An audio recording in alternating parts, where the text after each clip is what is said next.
తమిళనాడు అసెంబ్లీని కళ్ళకురిచి కల్తీసారా ఘటన కుదిపేస్తోంది. అసెంబ్లీలోనే నల్ల దుస్తులతో ఆందోళన తెలిపింది ఏఐడిఎంకే. నాటుసారా మాఫియా వెనక డిఎంకే నేతల ప్రమేయం ఉందనే ఆరోపణలు చేసింది. 54 మంది మృతికి కారణమైన సీఎం స్టాలిన్ రాజీనామా చేయాలని డిమాండ్ చేస్తోంది ఏఐడిఎంకే. దీనిపై స్పీకర్ అసహనం వ్యక్తం చేశారు. కల్తీసారా మరణాలను రాజకీయం చేయవద్దని సూచించారు. దీంతో అసెంబ్లీ నుంచి వాకౌట్ చేశారు ఏఐడిఎంకే నేతలు. తమిళనాడు కళ్ళకురిచి కల్తీసారా ఘటనలో మృతుల సంఖ్య 54 చేరింది. పాండిచ్చేరి, విల్లుపురం, కళ్ళకురిచి ఆసుపత్రుల్లో మరో 80 మందికి పైగా బాధితులు చికిత్స పొందుతున్నారు. కళ్ళకురిచి పోలీస్ స్టేషన్ నుంచి 300 మీటర్ల దూరంలో సారా విక్రయాలు జరుగుతూ ఉన్నాయి. విక్రయాలపై అనేక సార్లు పోలీసులకు ఫిర్యాదు చేసినా ఎలాంటి చర్యలు తీసుకోలేదని స్థానికులు ఆరోపిస్తున్నారు. ఫిర్యాదు చేసిన వారిపై దాడులకు పాల్పడేవారని చెప్తున్నారు అక్కడి స్థానికులు. ప్రస్తుతం తమిళనాడు కళ్ళకురిచి కల్తీసారా ఘటనలో మృతుల సంఖ్య 54కు చేరింది. దీనిపై మరింత సమాచారం మా కరెస్పాండెంట్ కార్తిక్ అందిస్తారు. నాటుసారా ప్రభావం అయితే ఎక్కువగా ఉంటుందని చెప్పాలి. సమాజం మారుతున్నప్పటికీ కూడా ఇప్పుడు అడ్వాన్స్డ్గా ఏదైతే బార్లు వచ్చాయి, దాని తర్వాత లిక్కర్ షాపులు వచ్చాయి, మద్యం అమ్మకాలు అనేది పెరిగినప్పటికీ కూడా చాలా గ్రామాల్లో కొన్ని అట్టడుగులో ఉన్నటువంటి జిల్లాలు ఏవైతే ఉన్నాయో, ముఖ్యంగా ఏదైతే కన్యాకుమారి కావచ్చు, కడలూరు కావచ్చు, ఈ పక్క ఏదైతే ప్రస్తుతం మనం ఉన్నటువంటి కళ్ళకురిచి కావచ్చు, ఆయా జిల్లాల్లో ఎక్కువగా కూడా ఈ యొక్క నాటుసారా అమ్మకాలు అయితే ఎక్కువగా జరుగుతుంటాయి. సో దీనివల్ల ఎన్నో ఏళ్ళుగా జరుగుతున్నటువంటి నాటుసారా అమ్మకాలను తగ్గించాలని చెప్పినప్పటికీ కూడా ఎవరు కూడా దాన్ని ఆపనటువంటి పరిస్థితి ఏర్పడిందని చెప్పాలి. దీంతో ఎన్నో ఏళ్ళుగా జరుగుతున్నటువంటి వీటిని అరికట్టాలని చెప్పి చాలామంది కోరుతూ ఉన్నారు. అయినప్పటికీ కూడా ఈ యొక్క అమ్మకాలు అయితే కొనసాగుతూనే ఉన్నాయి. అయితే దీనికి ప్రభుత్వ పెద్దల నిర్లక్ష్యమే కారణమనే మాటలు పెద్ద ఎత్తున వస్తున్నాయి. ఈ నేపథ్యంలో కొద్దిమంది స్థానికులు కూడా ఉన్నారు. ఈ మనం ఏదైతే కరుణాపురంలో ఉన్నటువంటి గ్రామంలోనే ఉన్నాం, వారితో కూడా మనం మాట్లాడదాం. సార్, అంటే చెప్పండి, అంటే ఇక్కడ ఈ నాటుసారా అనేది ఎన్నేళ్లుగా ఉంది? 4 ఏండ్లు ఉంది. 4 ఏండ్లు ఉంది. అది ఒకలో వచ్చి కంప్లైంట్ ఇస్తే వాళ్ళు పోయాని చేతులు ఉడనే వచ్చి ఈ 10 మనుషులు వాళ్ళు మెట్టెత్తున వాళ్ళు ఎదురు అడగలు ఇదే మీద 4 ఏండ్లు నర్సింగ్ ఉన్నాయి. ఈయన వచ్చి గవర్నమెంట్ పక్కన కోర్టు, ఏతట వచ్చి station, RD office, collector office ఇక్కడే ఉండి ఒగ్గులో వచ్చి అది ఎత్తేరేదు. అది ఏమని అడగలు వాళ్ళకి వచ్చి అప్పుడప్పుడు వచ్చి పోవండిది పోతాయి, కంసన్ కవర్ పోతాయి. అక్కడ ఉండి వాళ్ళు వచ్చి ఏమి అడిగారు. ఇక్కడ ప్యాకెట్ అనేది ఎంత కమ్ముతారు? ఒక ప్యాకెట్ వచ్చి 70 రూపాయ 60 రూపాయ ఒక ప్యాకెట్.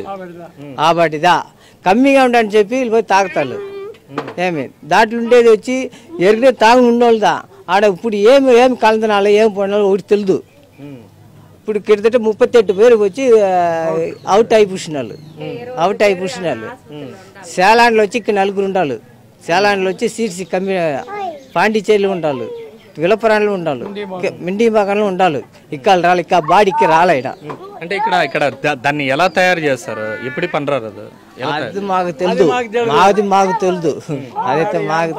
అది ఏం తయారు చేయాలి, ఏం పోతాడు మాకు తెలుదు. ఏమే అది ఆళ్ళని పడితే మనకు మీకు తెలుసు, మాకైతే అది పట్టి తెలుదు. అంటే పక్కనే మీ ఇంటి పక్కనే దాదాపు 10 మంది దాదాపు చనిపోయినారు. ఎలా అనిపిస్తుంది? దాన్ని మీరు చూస్తున్నారు కదా, ఎలా ఉంది ఆ ఫీలింగ్?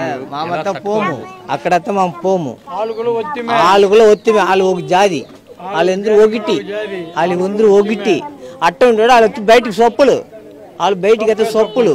ఇప్పుడు ఈ పిచ్చి నడిచిన పేరు కదా, వాళ్ళు ఎత్త ఇప్పుడు బయటికి సొప్పు ఉండాలి. వాళ్ళు సొప్పులు ఇంటికే పంపిస్తారా ప్యాకెట్లన్నీ? మీకు ఇంటికి నేరుగా కావాలంటే నేరుగా ఇంటికి తెచ్చిస్తారా? పోయి తీసుకునొత్తులు కాసు ఇచ్చి ఈయన ఉండి పోయి ఒక్కొక్క మనిషిగా తీసుకునొత్తులు బెగట్ ఉండి కూడా వచ్చి తీసుకుని పోతాలి. అనా మామని ఈయన ఉండి పోనాపమ్మ అతడు సైడే మాకు పని రేది. ఈయన ఉండోళ్ళు తాగోళ్ళు మట్టుందా పోయి తీసుకునొత్తులు, వాళ్ళు ఇట్టిలే పోయి తీసుకునొత్తారు. అంటే మగవాళ్ళతో పాటు ఆడవాళ్ళు కూడా చాలా మంది చనిపోయినారు దాన్ని తాగి. మగవాళ్ళే అందరి మొగుడే తీసి ఇస్తాడికి తాగేదానికి ఆ పెండలానికి. అట్లుండేప్పుడు మనం ఏం చేయ ముడించో అన్ని ఇంట్లో అదే మరి సైనాపులు సిల పేరు ఉండేరు, సిల పేరు తాగినాపులు. ఆపడిదా మామ ఇదికే డిచ్చిగా సాకడ పోయేదానికి పిల్లగాళ్ళకి పులుగులు అది ఇది వస్తాయి. ఎన్నే వాటి నా పోయి ఊని ఆఫీస్లో ఇదిలో చొప్పి చూసేదిని అదిగే ఏడుపెత్తలేదు. అంటే మీ ఇంటి పక్కనే అమ్ముతున్నారు కదమ్మా, మీరు ఎప్పుడైనా కంప్లైంట్ చేశారా? అది వాళ్ళకి కాలు వచ్చి కరుణాపురం, அதனால మనకు వాళ్ళ తీర మన నోరు ఇమ్మడియాదు జగడాలకు వచ్చితాళ్ళు, వాళ్ళు జగడాలకు వచ్చితాళ్ళు మనం పోయి అడిగి తింటే. అంటే వాళ్ళ వ్యాపారమే అదే, వాళ్ళ అదేదా వాళ్ళ వ్యాపారమే అదేదా.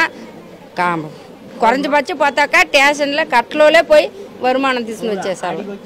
అది ఇది అంటే చాలా స్పష్టంగా చెప్తున్నారు ఇక్కడ ఉన్నటువంటి గ్రామస్తులు. ఇక్కడ ఉన్నటువంటి వాళ్ళు కమిషన్లు తీసుకుంటారు, పోలీసులు తీసుకుంటారు, ఇక్కడ ఉన్నటువంటి అధికారులు తీసుకొని మరి ఆ యొక్క నాటుసారా అనేది అమ్మకాలు అనేది చేపడుతూ ఉంటారు. నేరుగా ఇంటికి కూడా డోర్ డెలివరీ చేసేటువంటి పరిస్థితి ఉంది. ఎందుకంటే కేవలం ఒక ప్యాకెట్ 60 రూపాయల నుంచి 70 రూపాయలు మాత్రమే అమ్మేటువంటి క్రమంలో, చాలా తక్కువగా చీప్గా వస్తున్నటువంటి క్రమంలో వారందరూ కూడా ఎక్కువ మంది తాగుతూ ఉంటారు. ఇక్కడ ఒక గ్రూప్ అనేది కూడా ఉంది, ఈ నాటుసారాకి సంబంధించినటువంటి ఒక మాఫియా అనేది ఉంది. సో వారితో మేము పోరాటం చేయలేం, వారితో మేము ఫిర్యాదు చేయలేం. ఒకవేళ చేసినా కూడా మా మీదకే దాడులు వస్తారు కాబట్టి మేము దాన్ని ప్రశ్నించేటువంటి పరిస్థితి ఉండదంటూ కూడా ఇక్కడ ఉన్నటువంటి గ్రామస్తులు చెప్తున్నటువంటి మాట. ఇప్పటికైనా దీన్ని అరికట్టాలి.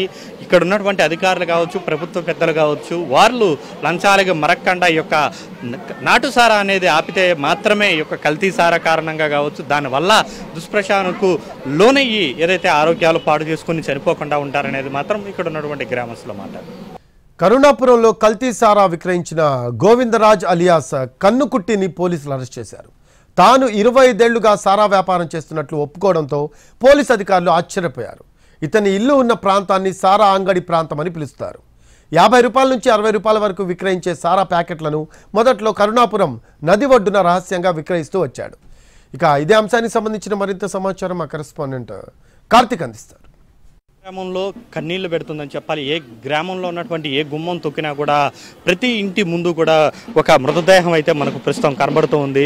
సో ఎక్కడ చూసినా, ఏ పక్కన ఉన్నటువంటి వీధి చూసినా, ఏ వీధి చూసినా కూడా శవాల దెబ్బగా ప్రస్తుతం ఏదైతే కరుణాపురం గ్రామం మారిందనే చెప్పాలి. ప్రస్తుతం మనం ఇక్కడ చూస్తున్నటువంటి ప్రాంతంలోనే కూడా చూసుకుంటే ఒకే ఒక వీధిలో మొదట ఒకరుంటే ఇక్కడ ఒక మృతదేహం ఉంది. ఈయన కూడా ఏదైతే కల్తీ నాటుసారా తాగి చనిపోయినటువంటి పరిస్థితి. వీరి కుటుంబం కూడా ప్రస్తుతం ఏదైతే రోడ్డు మీద పడాల్సినటువంటి పరిస్థితి ఏర్పడింది. ఇక్కడ మరొక మృతదేహం, ఇలా ప్రతి గుమ్మం ముందు కూడా ఒక మృతదేహం అనేది కూడా పడి ఉండడంతో మొత్తం కూడా ఈ గ్రామం మొత్తం కూడా ఆర్తనాదాలు మిన్నెంటిపోయాయి.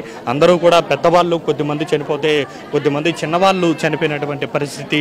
సో ఈ నేపథ్యంలో వారి కుటుంబ సభ్యులందరూ కూడా ఇక్కడికి వచ్చి వారందరినీ కూడా వారి ఎవరైతే చనిపోయినటువంటి కుటుంబాలను ఓదార్చే ప్రయత్నం చేస్తూ ఉన్నారు. ఇక్కడ ఎక్కడ చూసినా కూడా ఒక మృతదేహం అనేది ప్రతి ఇంటి ముందు కూడా పడి ఉంది. అంటే దానికి కారణం మాత్రం ఈ యొక్క నాటుసారా తాగి దాంట్లో ఏదైతే అధిక మోతాదులో రసాయనాన్ని కలపడం కారణంగా వచ్చినటువంటి ఇబ్బందులే అనేది కూడా మనకు చాలా స్పష్టంగా తెలుస్తూ ఉంది. ఎందుకంటే గతంలో కూడా ఇలాంటి కల్తీ నాటుసారా ఘటనలు జరిగినప్పుడు కూడా చాలామంది ప్రాణాలు కోల్పోయారు. ప్రస్తుతం అదే రకమైనటువంటి పరిస్థితి ప్రస్తుతం తమిళనాడులో ఏదైతే కొన్ని జిల్లాల్లో, ముఖ్యంగా దక్షిణ తమిళనాడులో ఉన్నటువంటి కొన్ని జిల్లాల్లో ఎక్కువగా ఈ యొక్క నాటుసారా అనేది కూడా విక్రయిస్తుంటారు. అది కేవలం 60-70 రూపాయల్లో మాత్రమే దొరుకుతున్నటువంటి నేపథ్యంలో వాటన్నిటిని కూడా తాగడానికి ఎక్కువగా కూడా మొగ్గు చూపుతూ ఉంటారు. ఎందుకంటే తక్కువగా ఉంటుంది, తక్కువ ధర ఉండడంతో ఎక్కువగా కూడా దీన్ని వినియోగిస్తున్నటువంటి పరిస్థితి. సో ఈ నేపథ్యంలోనే మొత్తం ఎక్కడ చూసినా కూడా శవాల దెబ్బలాగా కూడా కరుణాపురం గ్రామం మారిందంటే మాత్రం దానికి మాత్రం ప్రధాన కారణం మాత్రం కల్తీ నాటుసారాని. దాంట్లో నాటుసారా అనేది బయట విక్రయిస్తారు. దాన్ని తీసుకుని వచ్చాక ఇక్కడికి వచ్చాక వివిధ రసాయనాలు అనేది కూడా దాంట్లో ఎక్కువగా కూడా కలపడం కూడా జరుగుతుంది. ముఖ్యంగా దీనికి సంబంధించి బయట ఇప్పటికీ కూడా బార్లు, వైన్ షాపుల్లో ఎక్కువ ధరలకు పెట్టి కొనుక్కునేటువంటి అవకాశం లేనటువంటి కూలీ పనులు చేసుకునేటువంటి వారందరూ కూడా ఇప్పుడు చనిపోయినటువంటి వాళ్ళందరూ కూడా ప్రతిరోజు కూలి పనుల కోసం వెళ్ళేటువంటి వాళ్ళే సాయంత్రం అయ్యాక నేరుగా వెళ్ళి అక్కడ ఉన్నటువంటి నాటుసారా అనేది కూడా సేవిస్తూ ఉంటారు. దానికోసం ఇక్కడ ఒక మాఫియా అనేది కూడా ప్రత్యేకంగా ఒకటి రన్ అవుతుంది. దానికి రాజకీయ నేతల మద్దతు ఉందనేది బహిరంగ రహస్యంగానే ఇక్కడ మారిందని చెప్పాలి. సో అలా జరిగినటువంటి ఘటన కారణంగానే పనులు ముగించుకొని తాగిన తర్వాత దాంట్లో కల్తీ అవ్వడంతో మొత్తం కూడా ఇప్పటి వరకు కూడా 38 మందికి పైగా కూడా అందరూ కూడా ప్రాణాలు పోగొట్టుకోవాల్సినటువంటి పరిస్థితి ఏర్పడింది. కల్తీసారా ఘటన తమిళనాడులో రాజకీయ దుమారం రేపుతోంది. కల్తీసారా మరణాలను రాజకీయ హత్యలుగా ఆరోపిస్తున్నాయి విపక్షాలు.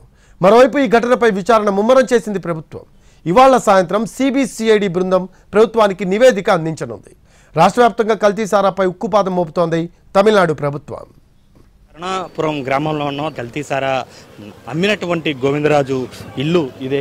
ఈ ఇంట్లో నుంచే మొత్తం అతను ఈ యొక్క కల్తీ నాటుసారా అనేది కూడా అమ్మడం కూడా జరిగింది. ప్రస్తుతం ఈ ఇల్లు మొత్తాన్ని కూడా, ఈ పాక మొత్తాన్ని కూడా ఇక్కడ ఉన్నటువంటి వాళ్ళు ధ్వంసం చేయడంతో మొత్తం పూర్తిగా కూడా నాశమైనటువంటి పరిస్థితి. మొత్తం ప్రస్తుతం ఆ ఇంటికి కూడా తాళం అనేది కూడా వేసి ఉన్నారని చెప్పుకోవచ్చు. సో ఏదైతే మనకు ఇక్కడ కనబడుతున్నటువంటి ఈ డ్రమ్ముల ద్వారా, ఈ పెద్ద పెద్ద డ్రమ్ముల్లో ఈ యొక్క ప్యాకెట్లు అనేది కూడా తయారు చేస్తూ ఉంటారు. ప్యాకెట్లు అనేది తయారు చేసి ఆ ప్యాకెట్లో నుంచి దాదాపు చిన్న చిన్న ప్యాకెట్ల రూపంలో తయారు చేసి 60 నుంచి 70 రూపాయలుగా కూడా వాటన్నిటిని కూడా అమ్ముతుంటారు. సో ప్రస్తుతానికి ఈ డ్రమ్ములన్నింటినీ కూడా అందుకే వాడుతుంటారు. అయితే మొత్తం కూడా ధ్వంసం చేసినటువంటి పరిస్థితుల్లో మొత్తం బీగాలన్నీ కూడా వేసినటువంటి పరిస్థితి. చిన్న చిన్న పాకల్లో, చిన్న చిన్న ఇళ్లలోనే ఈ యొక్క మొత్తం ఈ యొక్క నాటుసారా అనేది కూడా తయారు చేస్తూ ఉంటారని చెప్పుకోవచ్చు. నాటుసారా అనేది ఇక్కడ ఎప్పుడూ కూడా కామన్గా విక్రయించేటువంటి పరిస్థితి ఉంటుంది. కానీ అయితే దాంట్లో మిథైల్ ఆల్కహాల్ ఏదైతే ఉందో, ఆ పదార్థం అనేది ఎక్కువగా దాంట్లో కలపడం కారణంగానే ఈ యొక్క ఘటన జరిగిందని కూడా చాలా స్పష్టంగా మనకు అర్థమవుతుంది. పూర్తి స్థాయిలో ముందు నుంచి కూడా గతంలో ఎన్నడూ లేని విధంగా కూడా ఈ యొక్క ఘటన మాత్రం తమిళనాడులో సంచలనంగా మారిందని చెప్పాలి. చిన్న చిన్న ఇల్లులు, చిన్న చిన్న ప్రాంతాల్లోని వీటన్నిటిని కూడా విక్రయిస్తూ ఉంటారు. సాధారణంగా నాటుసారా అనేది ఊటబెట్టి వాటన్నిటిని కూడా భూమిని తీసిన తర్వాత విక్రయిస్తూ ఉంటారు. అది మనందరికీ తెలిసిందే. అయితే దాన్ని అలా తీసుకుని వచ్చిన తర్వాత ఇక్కడ వాళ్ళు మళ్ళీ ప్రత్యేకమైనటువంటి రసాయనాలు కలుపుతారు. ఎక్కువ మత్తురు వచ్చేందుకు కలుపుతూ ఉంటారు. మా దగ్గరే వచ్చి కొనడానికి వెళ్ళి అందరూ కూడా మా దగ్గరికే వచ్చి కొనాలనే ఉద్దేశంతో ఎక్కువగా కలుపుతుంటారు. అలా కలిపినటువంటి ఈ ఇంట్లోనే ఈ ఇల్లే ఇంతమంది చావుకు కూడా కారణమైనటువంటి పరిస్థితి. ప్రస్తుతం ఆ ఇంటి దగ్గరే అందరూ ఉన్నామని చెప్పాలి. ఎవరు కూడా ప్రస్తుతం ఈ ఇంటి దగ్గర అయితే ఎవరు లేనటువంటి పరిస్థితి. మొత్తం నిన్న రాత్రి వరకు కూడా అందరూ కూడా ఇంట్లో ఉన్నటువంటి వారు ముగ్గురు ఎవరైతే ఉన్నారో, గోవిందరాజుతో పాటు అతని భార్య విజయ, అతని తమ్ముడు దామోదరన్, ముగ్గురిని కూడా పోలీసులు అయితే అరెస్ట్ చేసి వారందరినీ కూడా ప్రస్తుతం ఏదైతే పోలీసుల అదుపులోనే ఉన్నారు. సో ఈ రకంగా అంతమంది చావుకు కారణమైనటువంటి ఇల్లు ఇదే. ఈ ఇంటి నుంచే మొత్తం అమ్మకాలు అనేది కూడా కొనసాగాయని చెప్పాలి. ఎక్కువగా కూడా నాటుసారా అనేది విక్రయించడమే కాకుండా దాంట్లో ఎక్కువగా కూడా రసాయనాలు అనేది కలపడం కారణంగానే ఇంతమంది ప్రాణాలు కోల్పోయారనేది మాత్రం ఇక్కడ ఉన్నటువంటి వారందరూ కూడా చెబుతున్నటువంటి మాట.